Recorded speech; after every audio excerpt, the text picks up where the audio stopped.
Good morning, Kenya. Rise and shine to the morning momentum. Your daily dose of a comprehensive rundown of the top stories making the headlines. It is the 7th day of May 2025, and let's take a look at the top stories making the headlines on the papers this morning. The program on air is the Morning Momentum, and this is a daily compendium of local and international news, human interest stories, current affairs, and expert opinion. Use the hashtag The Morning Momentum at Younib Media TV at Alphonce Albuquerque. Now, on the Daily Nation front page this morning, jobs puzzle. President Ruto has said affordable housing plan has created 250,000 openings. The economy created the fewest jobs since the 2020 coronavirus pandemic, according to the 2024 economic survey, which also revealed the slowest growth rate since COVID-19 disruption. But it is the finding by the government survey that jobs in the construction sector reduced last year that has cast doubt on the credibility of the high creation figures top officials have routinely attributed to the affordable housing program. That story is beefed up for you on page 2, 3, and 4 of the Daily Nation this morning. On page 5, revealed names of 32 recruitment agencies banned by government. You want to look out for that so that you make sure you are careful not to fall prey to those recruitment agencies. On page 12 this morning, cardinals congregate in Rome to elect the 267th Pope. We'll take a look at that. And on page 13 this morning on health, why teachers are still stuck with Minute for medical cover.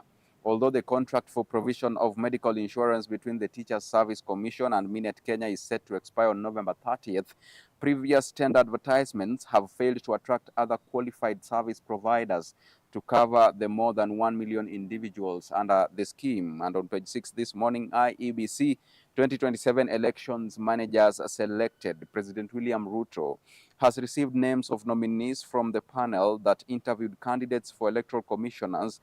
He is required to, within 7 days, pick the final nominees and submit the names to the National Assembly for approval. Let's take a look at page 2 of the Daily Nation this morning. We see how it goes. Now, on page 2 this morning, Kenyan economy created the fewest jobs since 2020. This is all about the economic survey of 2024. Now, about 782,300 new jobs were created last year, down from 848,100 hires a year earlier.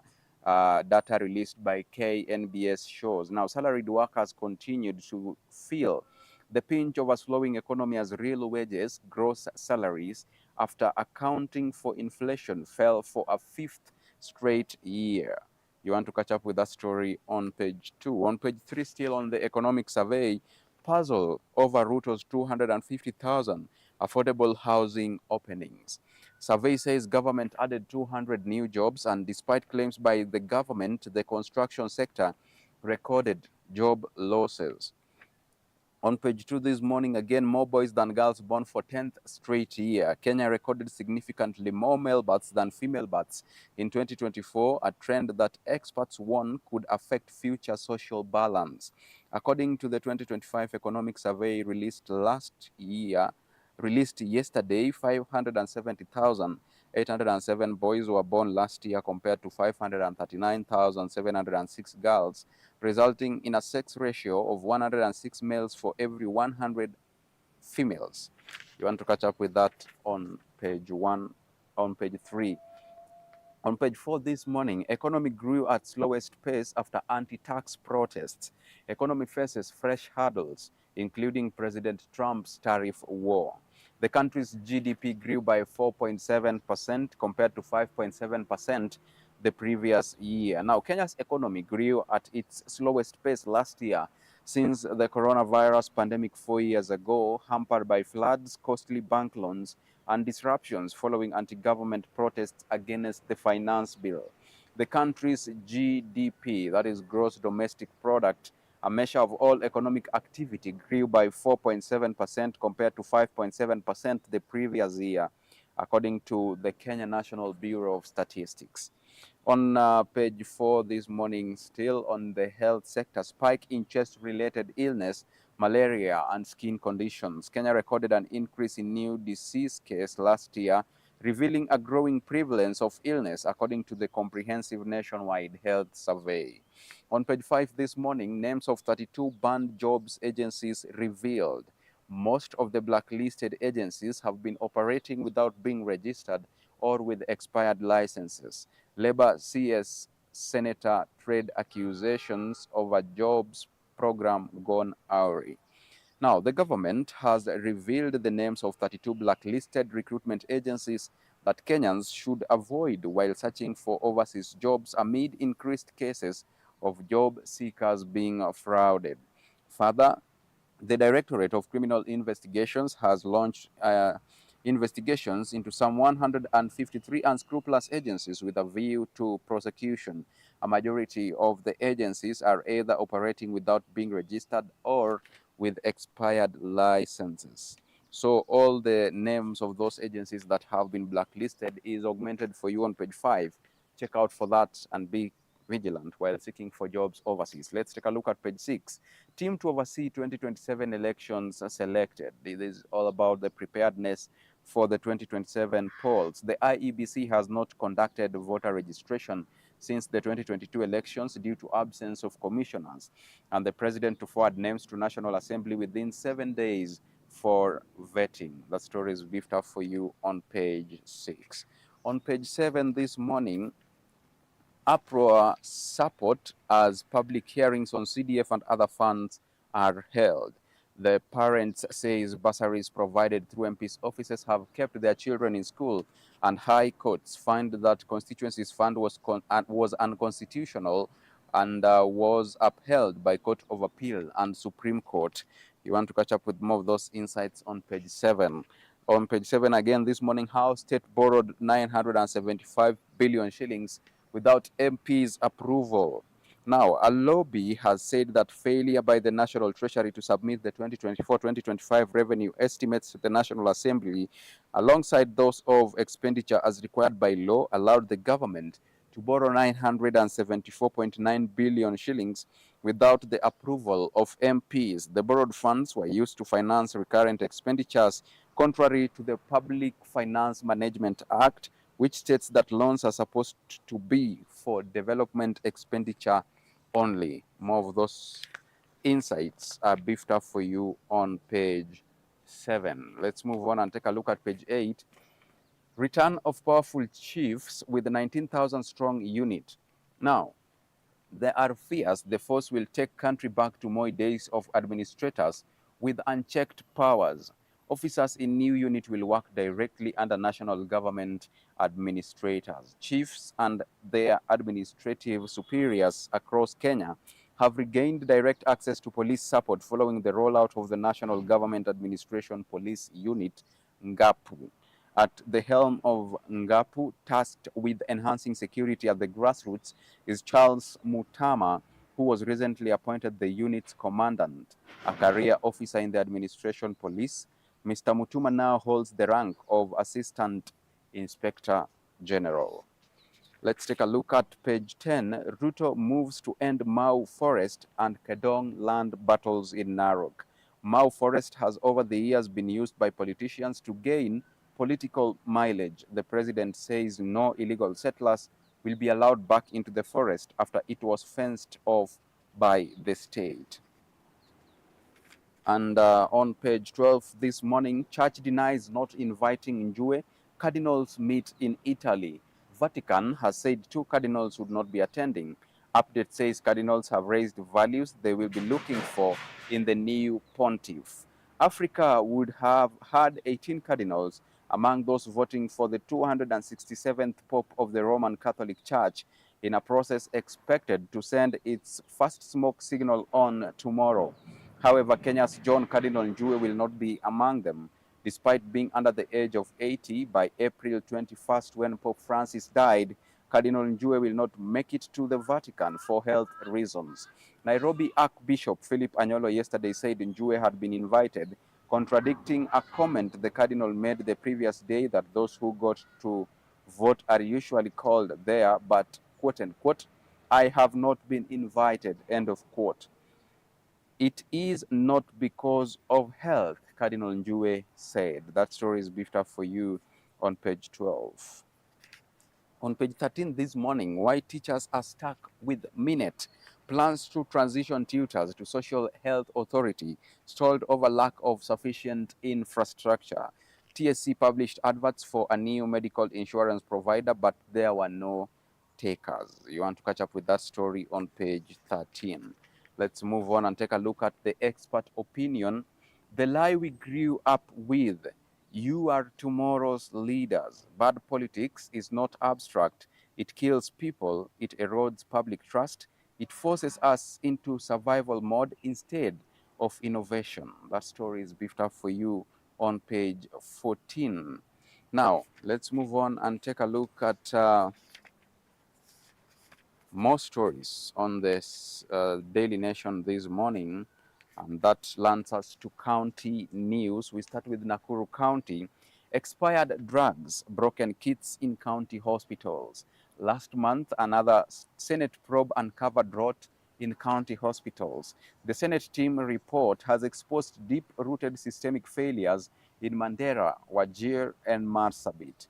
Now, imagine a healthcare system where expired drugs, line shelves, and critical equipment lies broken and hospitals are severely understaffed. 12 years after the advent of devolution, this is the grim reality in parts of Kenya. A recent report by the State Health Committee following an oversight mission to Mandera, Wachera, and Marsabit counties lays bare systemic failures that are putting millions of lives at risk. That story is beefed up for you on page 18. In Meru County this morning, Mira traders warn of shrinking market.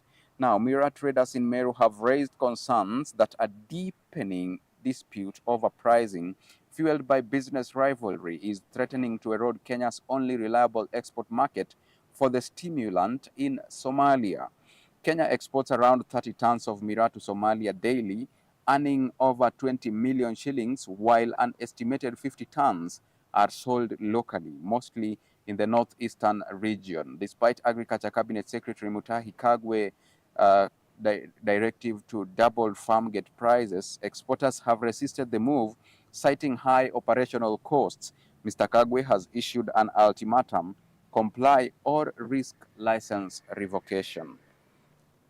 Back to Nakuru County this morning again. Bribery claims rock case of fisherman missing after arrest by KWS officers. Bribery allegations have surfaced in the investigation into the mysterious disappearance of Nakuru fisherman Brian Odhiambo. Fresh revelations suggest that unknown individuals have attempted to bribe witnesses in an effort to compromise the ongoing investigations. Now, let's move on and take a look at more stories here on County News. Why 8 billion shillings dual carriageway is behind schedule. Residents and business owners are frustrated over compensation delays. Now, 2 years after construction began, 8 billion Kwanjovu Mariakani dual carriageway is only 25% complete, raising questions over the future of a project meant to ease traffic congestion on the busy Mombasa-Nairobi highway. The highway upgrade, expected to be completed by 2026, is designed to include pedestrian walks, footbridges, and a modern storm water drainage system to enhance safety and mobility along the port corridor. Now that brings us to the end of county news. Let's shift gears and take a look at world news. Putin inclined towards peace, Trump now says. Kyiv detains gang suspected of helping men dodge the military draft. U.S. leader says a drop in oil prices could see the end of the conflict. That story is beefed up for you on page 20. And still on page 20 this morning, DR Congo and M23 launch a new round of talks in Qatar. Now, a new round of talks between the DR Congo government and M23 rebels began on Sunday in Doha, the capital of Qatar, media reported on Monday. According to Radio Okapi, a UN-supported outlet, representatives from the DR Congo government and M23 arrived in Doha over the weekend at the invitation of Qatari mediators. That story is beefed up for you on page 20. Briefly, in Kampala, many dead as bus burst into flames. Many people are feared dead after a bus lost control and burst into flames in Buikwe district, Uganda on Monday evening. Michael Kananura, spokesperson of the Directorate of Traffic and Road Safety, said dozens of people lost their lives when the bus hit a motorcycle, lost control and caught fire in Makindu Township. According to police, the bus was from Kampala to Soroti on the highway linking Kisoga with Nyega when the accident happened around 5 p.m. And in Kigali, Rwanda and US in talks over immigrants. Rwanda is in the early stage of talks with the Trump administration to accept migrants deported by the US, the East African country's Foreign Affairs Minister Olivia Nduhungirehe has said.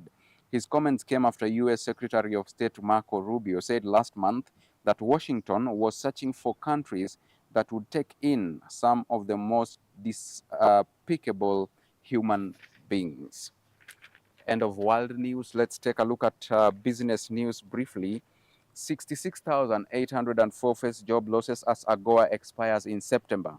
Uncertainty grows over renewal prospects under President Trump. Kenya is among top beneficiaries of the preferential trade scheme with the US. The key figure, 60.5, is the amount in billions of shillings and in sales by the firms under AGOA last year.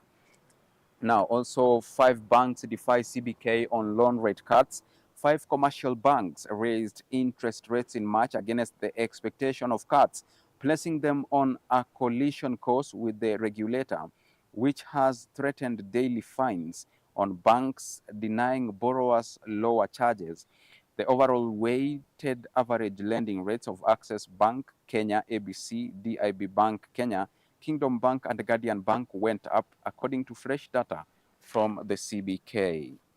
Briefly, in the energy sector, electric vehicles consume 2.8 gigawatts. Electric-powered motor vehicles and motorcycles consumed 2.8 gigawatt hours or 2.8 million kilowatts of hours of electricity in the fiscal year to June 2024, with Kenya Power charging the users an average of 19.35 shillings per unit of power. This is based on the latest economic survey, which shows that consumption of electricity in the e-mobility sector is a fraction of the country's power demand. Now, in financials, TransCentury to delay results publication. Investment company TransCentury will delay the publication of its financial results for a year ended December 2024 until later this month, citing more time needed to complete the audit of its subsidiaries. And now let's take a look at sports news on the Daily Nation this morning. We start with the Kipkeino Classic. Swiss star Kambunji to light up Nyayo track. The 6th edition of the Continental Tour is set for May 31st. Jamaican-born Canadian sprinter Jerome Blake to also race in Kenya. Now, UEFA Champions League, Dembele fit for Arsenal clash as PSG eye final spot. Ghana's sole final was in 2006 when they lost to Barcelona. Hosts carry a 1-goal lead in today's second leg match that kicks off at 10 p.m. Kenyan time in Paris. Now, let's take a look at the cover page of the Daily Nation this morning. Mashemeji Derby. MISC to host football match for the first time in 607 days, defying league champs Gor welcome rivals Leopards on Sunday. And Kenya's biggest sports arena, Kasarani, has been closed for renovations for the past 2 years. Do or die is another top stories for Kenya versus Giants Nigeria in the under-20 AFCON. Kenya's Rising Stars face a do-or-die fixture today against Giants Nigeria in their final 2025 Under-20 Africa Cup of Nations Group B match in Cairo. And the crucial tie will be staged at the June 30th Stadium from 6 p.m. Kenyan time, following defeats to Morocco 3-2 in their opener and to Tunisia 3-1 in the second match. Kenya, with a negative 3-goal difference, must now beat 7-time champion Nigeria and hope other results to go their way to sneak into the quarter finals. Now, with that story of AFCON, we come to the tail end of the morning momentum this 7th day of May 2025. Thank you so much for choosing to stay with us and for choosing to watch the best youth television network in East and Central Africa. This program has been made a success by the Chief Controller, Peninah Wachera, and behind the lens this morning has been the one and the only big boy, Raphael Wangilla. My name is Alphonce Ouma. See you on Friday, same time, same place. Until then, do have a beautiful day ahead of you.